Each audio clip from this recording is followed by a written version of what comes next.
Hillary Clinton had not anticipated this turn of events. The very woman she had once disparagingly labeled a Russian asset, whose president aspires she had seemingly extinguished in a singular, devastating debate moment back in 2019, now sat opposite her, wielding far more than mere rhetoric. Tulsi Gabbard, now the Director of National Intelligence, occupied the central seat of the Senate Intelligence Committee's investigative panel. Surrounded by veritable towers of classified documents, FBI reports, and emails that Clinton had spent years insisting did not exist. The marble hearing room descended into a profound silence as Gabbard opened the first dossier, with cameras from every major network zooming in on Clinton's face, which remained composed and carefully neutral.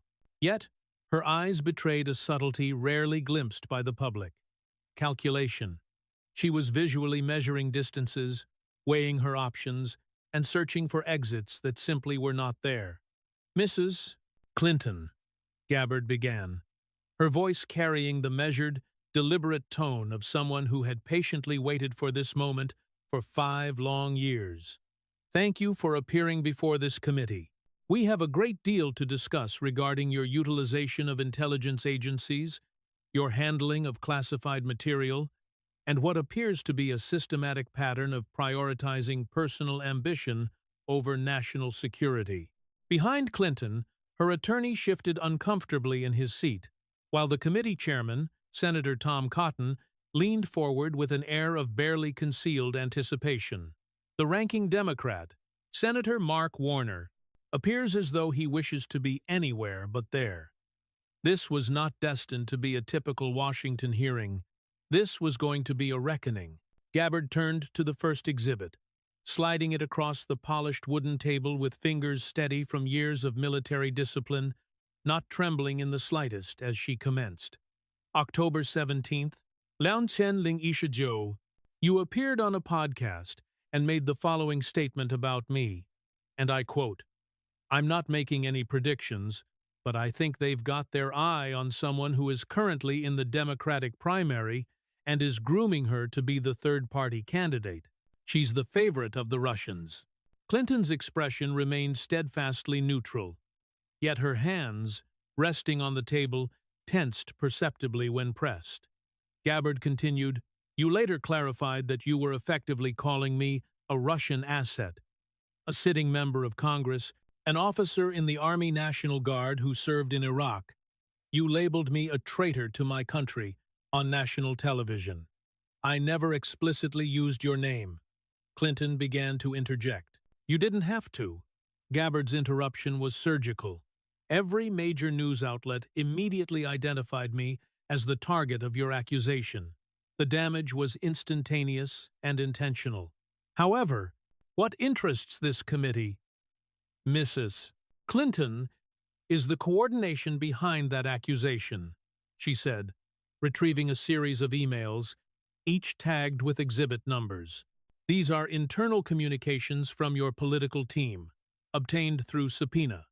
October 12th, 5 days prior to your podcast appearance, subject line, TG Strategy. Would you prefer I read them aloud? Or would you like to explain to this committee why your staff was developing a coordinated media strategy to label me as a Russian operative?" The room's temperature seemed to plummet palpably. Clinton's attorney leaned in to whisper counsel, but she waved him off. "Those emails were discussing opposing research, which is standard political practice," she stated. "Opposition research." Gabbard let the words hang in the air.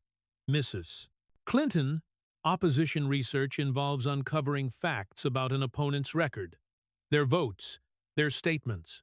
What these emails describe is something else entirely. Let me read from Exhibit 3B. We need NBC, CNN, and WAPO coordinated on the Russia corner. State Department sources can provide background on Syria meetings. Intel community contacts should remain anonymous." She looked up from the document, her gaze level and unblinking. "Clinton, you orchestrated a coordinated campaign involving mainstream media outlets and, according to this email, intelligence community sources to paint a sitting congresswoman as a foreign agent, not because you possessed evidence, but because I threatened your political interests. Senator Cotton interjected. Director Gabbard, can you tell the committee what intelligence assessment, if any, supports Mrs. Clinton's allegations? Yes, Senator. As Director of National Intelligence, I now possess access to every intelligence report, assessment, and source collection regarding foreign influence operations. I have reviewed 5 years of material, she paused, for effect. There has never been, not once, any intelligence indicating I had improper contact with Russian officials, received Russian funding, or coordinated with Russian interests. The entire allegation was fabricated. Clinton leaned forward, her voice adopting the patronizing tone she reserved for moments when she felt cornered. Director Gabbard, I think you're being overly sensitive about what was clear political commentary during a heated campaign. Overly sensitive? For the first time, emotions crept into Gabbard's voice. You accuse a combat veteran of treason. You utilized your platform as a former Secretary of State to suggest I was working for a hostile foreign power. And when I sued you for defamation, your correspondent responded in Russian, mocking me. She pulled out another document. But what truly interests me is this. Why did the New York Times, just 2 days prior to your podcast appearance, publish an article suggesting I was the Kremlin's preferred Democrat? A coincidence? The document landed on the table with a soft thud. This is an email from one of your former State Department staffers to a New York Times reporter, dated October 15, 2019. It references background material on Gabbard's suspicious Syria connections and suggests the reporter might want to talk to sources at State about her isolationist positions aligning with Russian interests. Clinton's composure finally cracked, just slightly. A muscle in her jaw twitched. So let me be clear about what transpired, Gabbard said, her voice returning to that measured prosecutorial tone. Your team coordinated with media outlets to plant stories about me, then you appeared on a podcast to amplify those stories, then your surrogates in the intelligence community, people you had worked with for years, whispered to journalists about concerns regarding my foreign policy positions. All of this created a narrative that I was somehow compromised by Russia. She leaned back in her chair, letting the silence build. The irony, Mrs. Clinton, is that while you were labeling me a Russian asset, you were the one who had actually funded intelligence work using Russian sources. But we will get to that later. Senator Cotton cleared his throat. Mrs. Clinton, do you have any evidence, any at all, to support your October 2019 allegation that Representative Gabbard was being groomed by Russians? The silence widened. Clinton's attorney whispered urgently, but she shook her head. I was expressing concerns about. Yes or no, Mrs. Clinton? Do you have evidence? No, the word hangs in the air like an admission of guilt. Gabbard made a note on her legal pad, her expression unreadable. Round 1 was completed. Let us move to your tenure as Secretary of State, Gabbard said, shuffling papers with deliberate slowness. Specifically, let us discuss your private email server. Clinton's expression stiffened. This was familiar territory, ground she had defended hundreds of times before Congress, the FBI, and in debates. She knew the talking points by heart. As I have said many times, using a private email account was a mistake. But it was allowed. Mrs. Clinton. Gabbard's interruption was gentle but firm. I am not asking about your private email account. I am asking about your private server located in your basement containing classified information, and more importantly, I am asking about what transpired when you were ordered to turn that information over to Congress.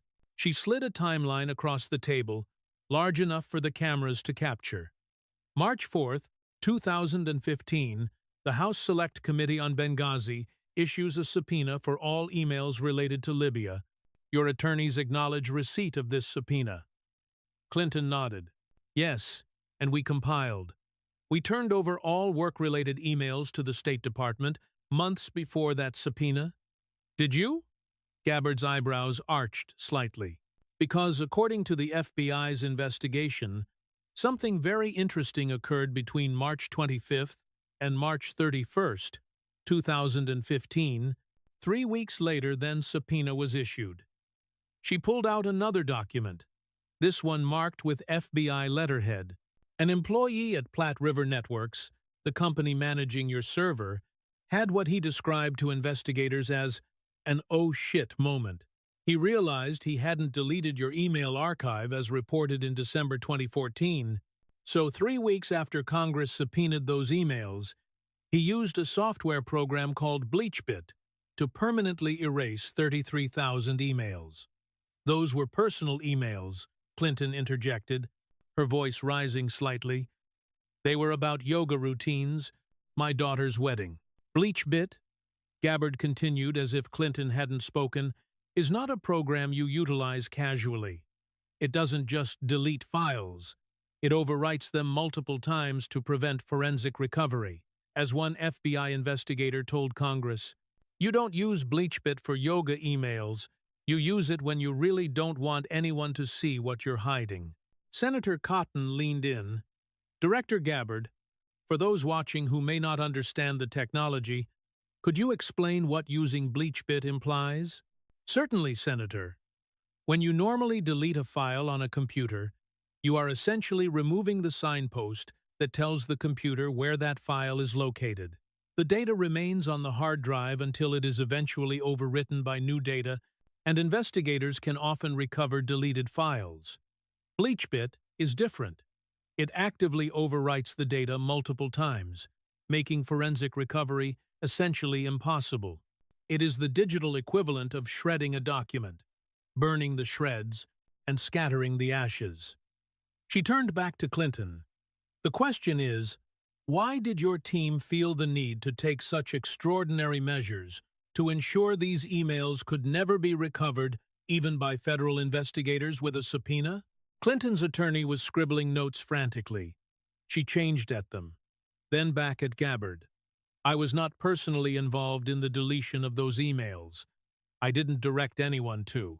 Mrs. Clinton, with respect, that answer is carefully parsed. Gabbard pulled out testimony transcripts. Here is what the FBI investigation found. In December 2014, your Chief of Staff, Cheryl Mills, involved Platte River Networks to change the email retention policy and delete emails older than 60 days. But the employee forgot. Then, in March 2015, after the Benghazi Committee issued its subpoena, that same employee remembered and carried out the deletion using BleachBit. She paused, looking directly at Clinton. Your attorney is correct that you didn't personally direct this deletion in March 2015. But here is my question. In December 2014, when the State Department requested that all former secretaries preserve their work-related emails, why did your Chief of Staff instruct your IT team to delete emails, and why didn't you stop the deletion when you learned about the subpoena in March? I never saw that subpoena. You never saw a congressional subpoena directed at you personally? Gabbard's disbelief was evident. Mrs. Clinton, you are an attorney. You served in the Senate. You were Secretary of State. Are you seriously telling this committee that when Congress issued a subpoena for your records, nobody thought to inform you? The silence that followed was damning. Senator Warner, the Democrat who had been quiet until now, finally spoke. Clinton, I think what troubles the committee is the pattern. It's not just the deletion. It's the private server in the first place. It's the 33,000 emails considered personal and destroyed. It's the fact that the FBI recovered over 17,000 work-related emails from that supposed personal batch. It's the use of BleachBit. It's the destroyed mobile devices. 13 devices. Gabbard interjected quietly. Some destroyed with hammers. Clinton's face flushed. That is a gross mischaracterization. Those devices were old and needed to be disposed of properly by physical destruction. Gabbard pulled out photos. evidence from the FBI investigation showing shattered BlackBerry devices. Mrs. Clinton, when I completed my service in Iraq and returned my military equipment, we had procedures for disposing of devices that had handled classified material. We wiped them using approved methods and turned them over to security personnel. We didn't take hammers to them. She leaned forward, her voice taking on an edge. But you know what truly troubles me? The content of the emails we did recover. The FBI found 110 emails containing classified information that was classified at the time it was sent or received. 22 of those were top secret, the highest classification level. 8 email chains containing information classified as Special Access Program, SAP information material, so sensitive that even most people with top secret clearance cannot access it. Clinton began to respond, but Gabbard wasn't finished. You told the FBI you didn't know how to identify classified information because it wasn't marked with classification headers. But Mrs. Clinton, you received classification training when you became Secretary of State. You signed documents, enhanced, you understood the rules, and as the head of an agency that generates classified material, you absolutely know that not everything that is classified is marked as such. She pulled out a damning piece of evidence. Clinton's own signed non-disclosure agreement since 2009. This is your signature, correct, on a document stating, I hereby acknowledge that I have received a security indoctrination regarding the nature and protection of classified information. I have been advised that the unauthorized disclosure, unauthorized retention, or negligent handling of classified information by me could cause damage or irreparable injury to the United States, or could be used to advantage by a foreign nation. The room was so quiet that the clicking of camera shutters sounded like gunfire. Director Gabbard, Senator Cotton, said, "What consequences have other government employees faced for similar violations?" Gabbard had been waiting for this question. She pulled out a list. In 2015, Naval Reservist Brian Nishimura was sentenced to 2 years of probation and a $7,500 fine for downloading classified materials to his personal device without authorization. In 2016, Marine Major Jason Bresler was forced out of the Marines for sending a single classified email over an unclassified system to warn colleagues about a security threat, an email that may have saved lives. In 2018, Air Force Staff Sergeant Mark Sims was court-martialed for mishandling classification information. In each case, the individuals faced severe consequences: loss of clearance, end of career, criminal charges. She looked at Clinton directly. You maintain a private server containing Special Access Program information, the most highly classified material our government possesses, in your basement. When ordered to preserve those emails, they were destroyed using software designed to prevent recovery. And yet the FBI declined to recommend prosecution because they couldn't prove intent. Tell me, Mrs. Clinton, do you think those service members I just mentioned had intent? Or did they make mistakes, just like you claim you did? Clinton's jaw clenched. I was cleared by the FBI, Director Comey said. Director Comey said you were extremely careless with highly classified information. Gabbard interrupted. That is a quote.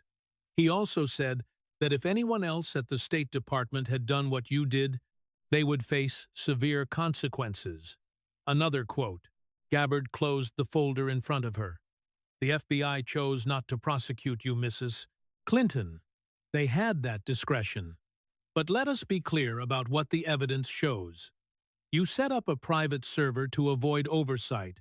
You conducted official State Department business on that server, including communications containing the nation's most closely guarded secrets.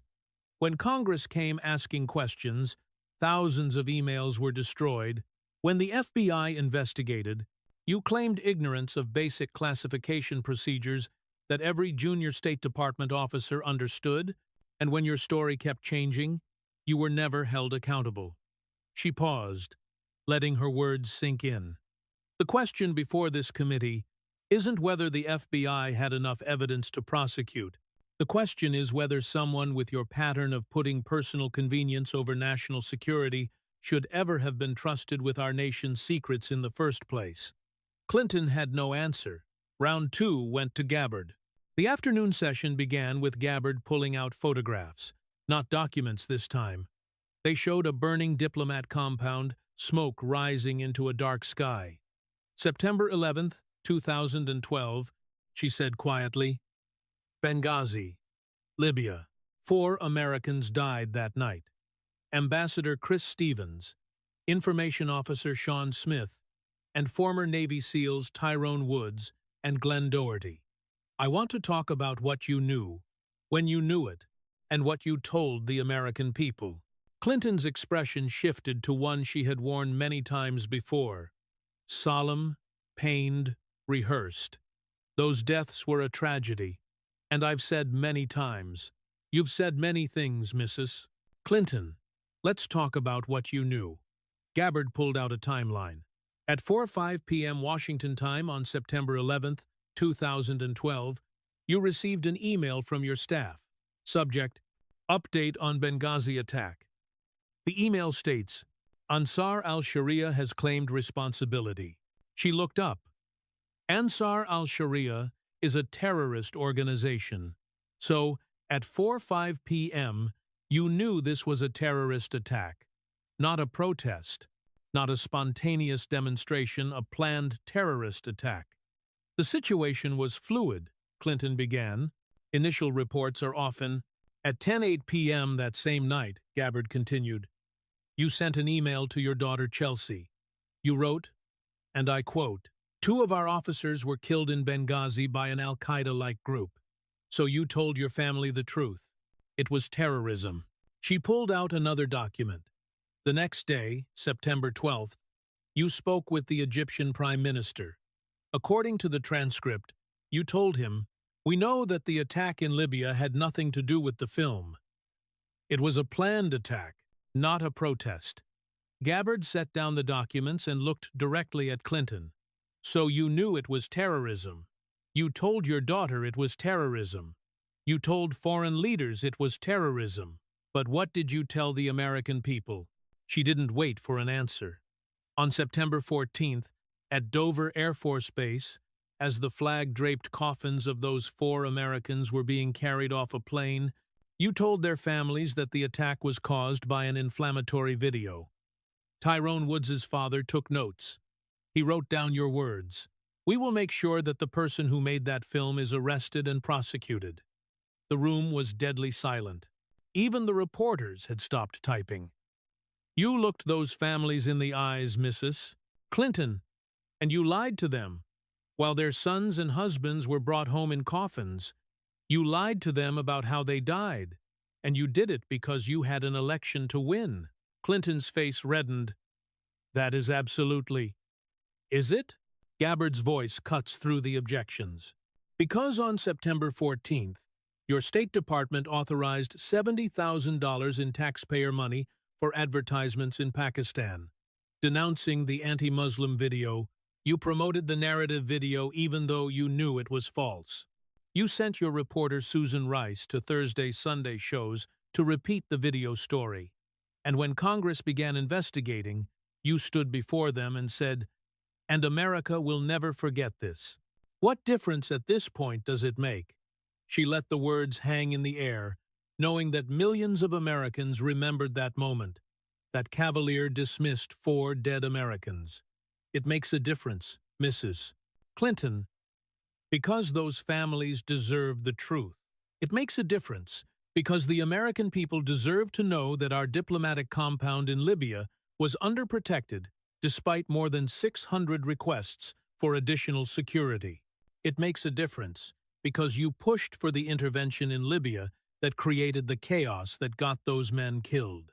Gabbard pulled out another document, an email from 2011. This is from March 2011. You are discussing the proposed intervention in Libya. You are excited about it. You see it as a legacy-building opportunity. And then, in October 2011, when Muammar Gaddafi was killed, you went on television and laughed. We came, we saw, he died, you said, chuckling like it was a joke. She played the video clip. Clinton's voice echoed through the chamber. We came, we saw, he died. Followed by her infamous cackle. That is not the sound of a diplomat concerned about regional stability. That is the sound of someone celebrating a political victory. But what happened after Gaddafi died, Mrs. Clinton? She didn't wait for an answer. Libya descended into chaos. It became a haven for ISIS and Al-Qaeda. It became a hub for human trafficking. The weapons we had helped distribute to anti-Gaddafi rebels ended up in the hands of terrorists across Africa and the Middle East, and our own embassy in Benghazi became a target because we had destabilized an entire country and then left a skeleton security force to protect our people. Senator Cotton jumped in, Director Gabbard. Did the State Department respond to those 600 security requests? No, Senator. Multiple diplomat security agents clearly that their requests were denied or ignored. One agent said the State Department was playing terrorist roulette. And when the attack happened, when our people were under fire for 13 hours, no help came. She turned back to Clinton. As a veteran who served in Iraq, I have been in situations where we called for support and our military moved heaven and earth to reach us. Those SEALs who died in Benghazi, Tyrone Woods, and Glenn Doherty. They didn't have to be there. They were at a CIA annex a mile away. But when they heard the attack, they didn't wait for orders. They grabbed their weapons and rushed to help. They fought for 7 hours, and they died on that rooftop because no help came. Her voice thickened with emotion. So, when you say, what difference does it make? Mrs. Clinton, it makes all the difference in the world. Those men died because of policy decisions you championed and security requests you ignored. And then you lied about why they died because the truth was politically inconvenient. Clinton's attorney was whispering urgently, but she pushed him away. I deeply regret what happened in Benghazi, she said, her voice strained. But I did not lie. You stood next to flag-draped coffins and blamed a YouTube video you knew had nothing to do with the attack. What would you call that? No answer came. The silence said everything. Gabbard allowed a brief break before the afternoon session resumed. When Clinton returned to her seat, she looked older, more tired. The morning had taken its toll. Mrs. Clinton, let us discuss the Clinton Foundation, Gabbard began. Specifically, let us discuss the foreign governments and entities that donated to your family's foundation while you served as Secretary of State. Clinton straightened in her chair. The Clinton Foundation has saved millions of lives through its work on HIV, AIDS, climate change. I am not questioning the Foundation's charitable work, Gabbard interrupted. I am questioning the appearance and the reality of foreign governments buying access to America's chief diplomat. She pulled out a chart showing donations from various countries between 2009 and 2013. While you served as Secretary of State, the Clinton Foundation received millions of dollars from foreign governments. Saudi Arabia between $10 and $25 million, Qatar between $1 and $5 million, Kuwait between $1 and $5 million, the United Arab Emirates between $1 and $5 million. She looked up. These are not countries known for their commitment to women's rights or LGBTQ equality, causes your foundation claims to champion, so why did they give? They gave to support the foundation's humanitarian work, Clinton said, but her voice was constrained. Did they? Gabbard pulled out internal State Department emails, because these emails tell a different story. This one is from your Deputy Chief of Staff, Huma Abedin, to another staffer. It is about a request for a meeting with you from a major foundation donor. The staffer asks if the meeting is necessary. Abedin responds, he's a significant donor. We should try to accommodate. She pulled out another email. This one is from Doug Band, who ran the Clinton Global Initiative, to Abaddon and Cheryl Mills. He is asking them to help secure a position for someone who has done a lot for the foundation. Your staff responds by arranging meetings and making introductions. Gabbard set down the emails. This is the definition of pay-to-play. Mrs. Clinton. Foreign governments and wealthy individuals gave money to your family's foundation, and in return, they got access to you and your staff at the State Department. Senator Cotton leaned in. Director Gabbard, can you give the committee specific examples of decisions Secretary Clinton made that may have benefited foundation donors? Yes, Senator. Let us start with Russia. She pulled out a thick file. In 2010, a company called Uranium One, which controlled about 20% of America's uranium production capacity, was acquired by Rosatom, the Russian state nuclear agency. This required approval from multiple U.S. government agencies, including the State Department. She opened the file. The chairman of Uranium One, Ian Telfer, donated $2.35 million to the Clinton Foundation during and after the sale process. Other shareholders in Uranium One donated millions more. Former President Bill Clinton was paid $500,000 for a single speech in Moscow by a Russian investment bank with ties to the Kremlin, a speech given while the Uranium One deal was under review. Clinton started to object, but Gabbard kept going.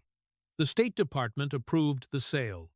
20% of America's uranium production capacity ended up under Russian control, and millions of dollars flowed to your foundation from people who benefited from that sale.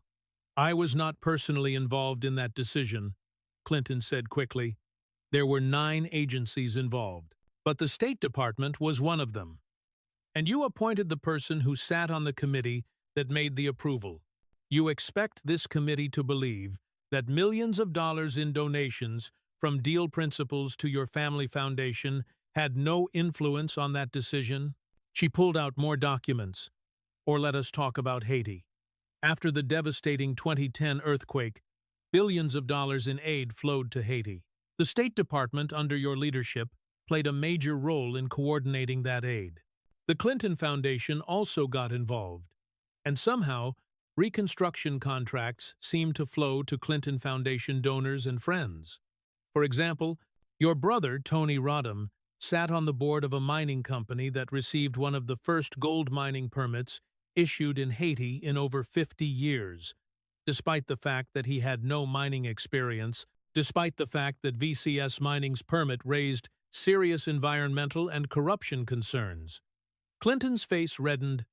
I had nothing to do with your brother getting a lucrative position in Haiti while you oversaw aid to Haiti. Mrs. Clinton, Haitians themselves protested. Haitian Grassroots Watch investigated and found that Clinton Foundation donors received preferential treatment for reconstruction contracts. The Haitian people called it disaster capitalism. What do you call it? She didn't wait for an answer, pulling out financial records. Here is what troubles me most. In 2014, as you were preparing to run for president, the Clinton Foundation received significant donations from foreign governments. That same year, your speaking fees hit record highs, $250,000 or more per speech from foreign entities and corporations, with business before the State Department.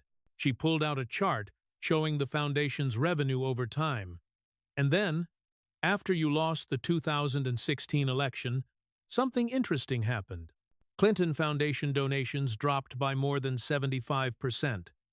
The Clinton Global Initiative shut down. Countries that had millions suddenly stopped giving. She looked directly at Clinton. If these countries were giving because they believed in your charitable work, why did they stop donating when you lost political power?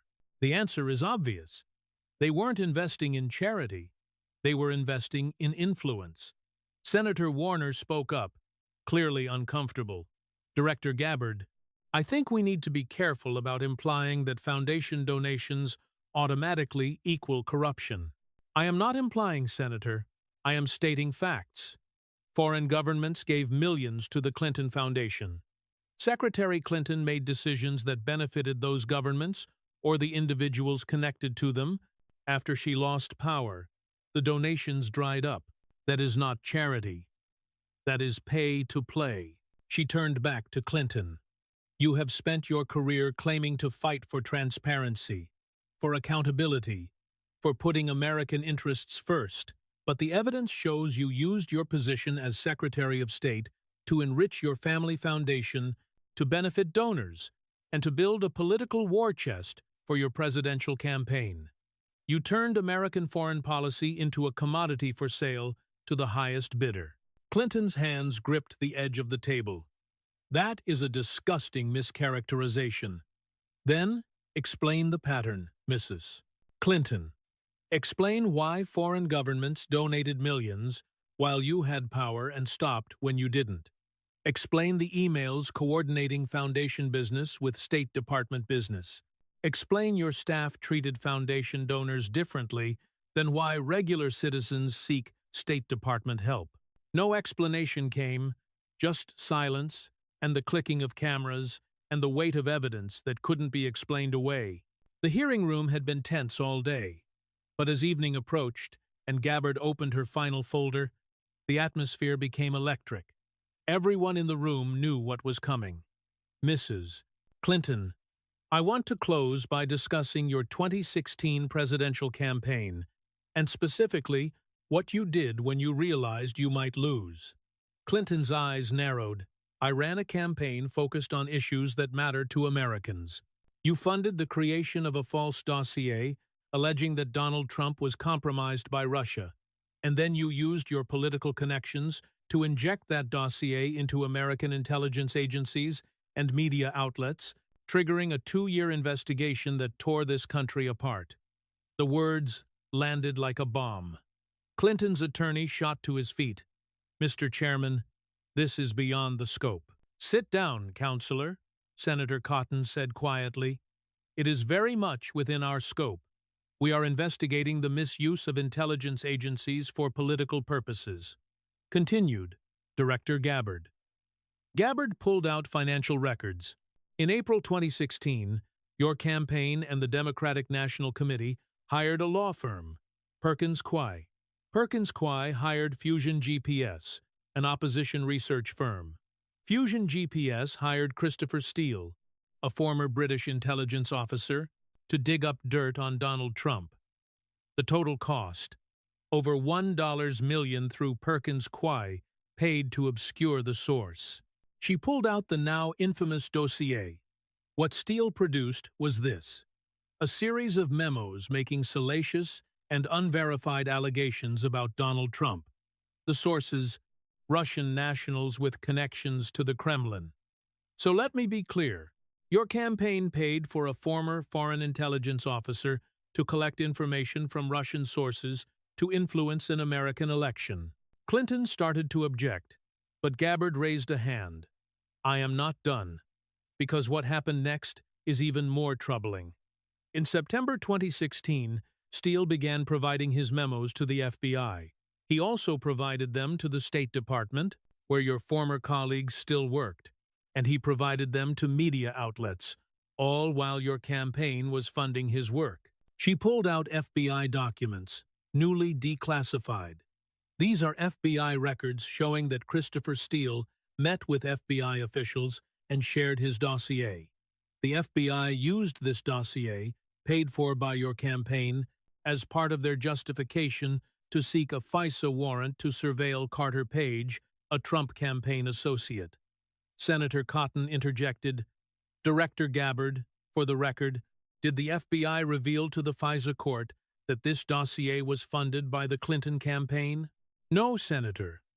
The FBI's application mentioned that the information came from someone hired by people seeking to discredit Trump, but they didn't disclose that people meant the opposition presidential campaign.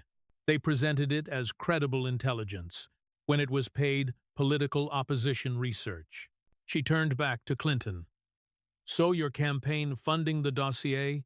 The FBI used it to obtain surveillance warrants Media outlets tipped off by sources connected to your campaign and to Steele began reporting on both the dossier's allegations and the FBI's investigation, and suddenly, in the final months of the 2016 campaign, the narrative became, "Trump is compromised by Russia." Clinton's face was flushed. "I had no knowledge of the specific work." Mrs. Clinton, your campaign paid for it. Your campaign manager, Robbie Mook. Your campaign chairman, John Podesta. They knew. Are you seriously claiming that a seven-figure expenditure on opposing research about your opponent's alleged Russia connections happened without your knowledge? Silence. Let me tell you what Special Counsel John Durham found in his investigation. She pulled out the Durham report. Durham concluded that the FBI had no verified intelligence to justify opening an investigation into the Trump campaign. He found that the Clinton campaign, through a lawyer named Michael Sussman, fed information to the FBI about an alleged secret communication channel between Trump Tower and Russia's Alpha Bank information that was quickly debunked but kept the investigation alive. She looked up. Durham also found that by July 2016, U.S. intelligence agencies had intelligence suggesting that your campaign was planning to vilify Donald Trump by stirring up a scandal claiming interference by the Russian security services. The CIA briefed President Obama on this intelligence. Yet somehow, the investigation into Trump continued, while no one investigated whether you were manufacturing the entire Russia narrative. She put down the Durham report and picked up another document. This is your tweet from October 31st, 2016, 1 week before the election. Computer scientists have apparently uncovered a covert server linking the Trump organization to a Russian-based bank. That wasn't true. You knew it wasn't true. Your campaign had the people who created that narrative, and you tweeted it anyway, with 1 week left in the election. Clinton's jaw clenched. Opposition research is standard practice in politics. Opposition research is finding out your opponent's voting record, their past statements, their real business dealings. It is not paying a foreign operative to collect unverified gossip from Russian sources, then using your political connections to launder that gossip through the FBI and the media. It is not using the machinery of American intelligence to spy on your political opponents. Gabbard leaned forward, her voice dropping to just above a whisper. Let me make sure everyone understands the full scope of what you did. You paid for Russian-sourced information about your opponent. You had that information provided to the FBI, who used it to obtain surveillance warrants. You had it provided to media outlets, who reported on both the allegation and the investigation. Then, when Trump won anyway, you spent the next 2 years insisting that he was illegitimate because of Russian interference, the very interference narrative that you had helped create. She pulled out one final piece of evidence, a chart showing the timeline. Here is what happened. April 2016. Your campaign hires Fusion GPS. June 2016. Steele begins producing memos. July 2016. Steele provides memos to FBI. September 2016. FBI used dossier to support visa application. October 2016. Your campaign pushes Alpha Bank story. January 2017. BuzzFeed publishes the full dossier. May 2017. Special Counsel Mueller appointed. 2 years and $32 million later, Mueller finds no collusion. She looked at Clinton with something approaching disdain. For 5 years, this country was torn apart over allegations that you helped create and promote. Families were divided. Careers were destroyed. Trust in our institutions was shattered. And it all started with opposition research you paid for using Russian sources that you then weaponized through our intelligence agencies and media. She paused. You called me a Russian asset, Mrs. Clinton, but everything I have just described, paying for Russian intelligence, using the FBI against political opponents, creating a false narrative about foreign interference, That is exactly what you did. So I have one final question. The room was silent, everyone waiting. You spent years investigating Trump for allegedly colluding with Russia. But you are the one who actually paid for Russian-sourced information and used it to interfere in an American election. You are the one who weaponized intelligence agencies against your political opponents. You are the one who spread false information about foreign interference. So tell me, Mrs. Clinton, if I am a Russian asset, what does that make you? Clinton sat frozen, her face pale. Her attorney was frantically scribbling notes. The Democratic senators looked like they wanted to be anywhere else. Finally, after what felt like an eternity, Clinton spoke. I have nothing further to say. I have answered your questions. This hearing has become partisan. Gabbard's laugh was bitter. Mrs. Clinton, everything I have presented today is documented in FBI reports, congressional investigations, special counsel findings, and your own emails. These aren't partisan allegations. These are facts. Senator Cotton cleared his throat. Mrs. Clinton, this committee will be referring this matter to the Department of Justice for review. We will also be issuing a report detailing what we have learned today. You are dismissed. Clinton stood, her movements stiff. She gathered her papers with shaking hands. As she walked toward the door, not a single reporter called out a question. They were too stunned. Tulsi Gabbard remained seated, organizing her files with the methodical precision of a soldier completing a mission. She had waited 5 years for this moment. 5 years since Clinton had called her a Russian asset. 5 years of being smeared, sidelined, dismissed, and in one day she had scientifically dismantled the reputation of one of the most powerful women in American politics. The video of the hearing exploded across social media within hours. By the next morning, it had been viewed 50 million times. Clinton accountability trended at #1 nationally. Even mainstream media outlets that had spent years defending Clinton couldn't ignore the evidence Gabbard had presented.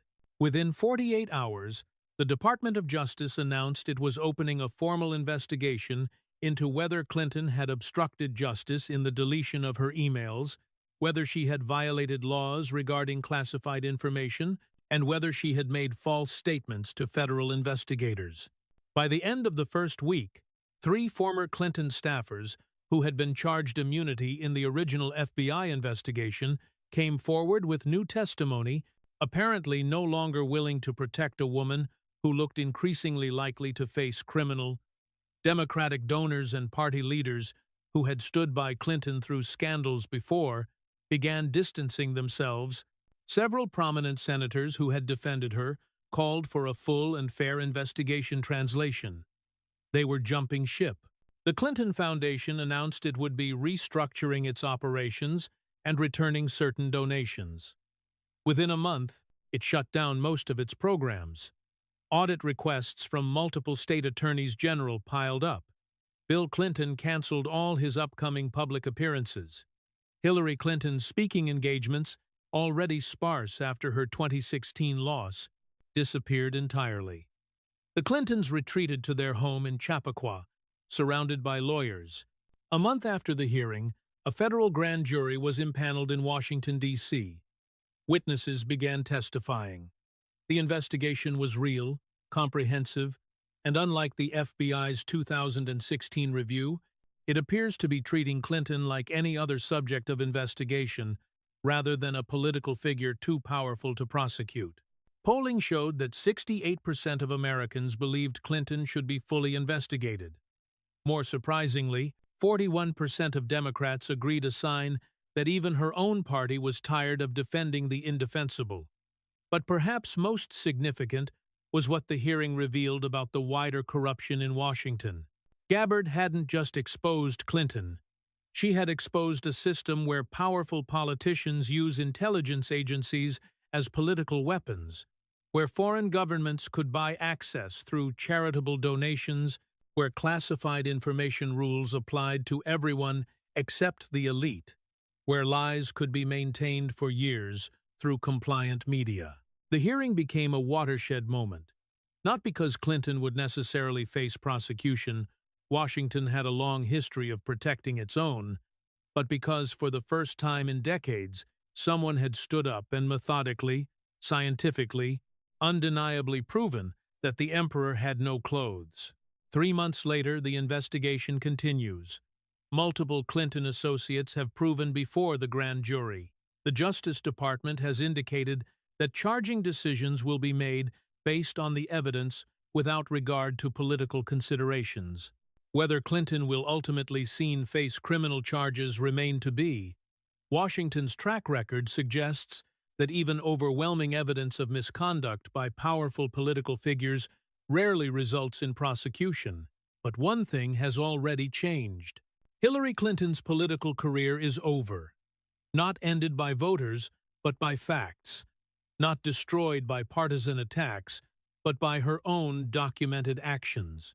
And Tulsi Gabbard, the woman Clinton tried to destroy by calling her a Russian asset, had been the one to bring those facts to light. When the hearing ended, as Clinton shuffled out of the room in silence, Tulsi Gabbard sat alone at the witness table, methodically placing each document back into its folder. A reporter later asked if she felt vindicated. "This was never about vindication," she said. "This was about accountability. For too long, we have had a two-tiered system of justice, one for the powerful and one for everyone else. We have had politicians who lie to the American people, who mishandle our nation's secrets, who use their offices for personal enrichment, and who never face consequences." She closed the last folder and looked directly into the camera. What happened today wasn't personal. It was necessary, because no one, no matter how powerful, no matter how connected, no matter how many times they have gotten away with it before, is above the law. As she walked out of that hearing room, past the empty chair where Hillary Clinton had sat for 7 hours, past the reporters still too shocked to ask questions, past the senators who had watched one of their own scientifically dismantled by facts and evidence, Tulsi Gabbard represents something America desperately needed: proof that the truth, no matter how long it takes, will eventually be heard, and that those who abuse power, no matter how untouchable they seem, can be held to account. The marble halls of the Senate fell silent behind her. But across America, in living rooms and diners and on social media, the conversation was just beginning. This is just the beginning. The investigation continues, the evidence keeps mounting, and the American people are finally demanding accountability from those who thought they were too powerful to ever face consequences. What do you think? Should Hillary Clinton face prosecution for what was revealed in this hearing? Should there be consequences for weaponizing intelligence agencies against political opponents, for mishandling classified information, for pay-to-play schemes with foreign governments? Drop your thoughts in the comments below. And if you think this story needs to be heard by more people, if you believe in accountability for the powerful, share this video, because the only way we restore faith in our institutions is by proving that no one is above the law. Subscribe to this channel for more stories that expose what the establishment doesn't want you to know, because the truth matters, facts matter, and justice, no matter how long delayed, must ultimately prevail. The marble halls remember everything, and eventually, everything comes to light.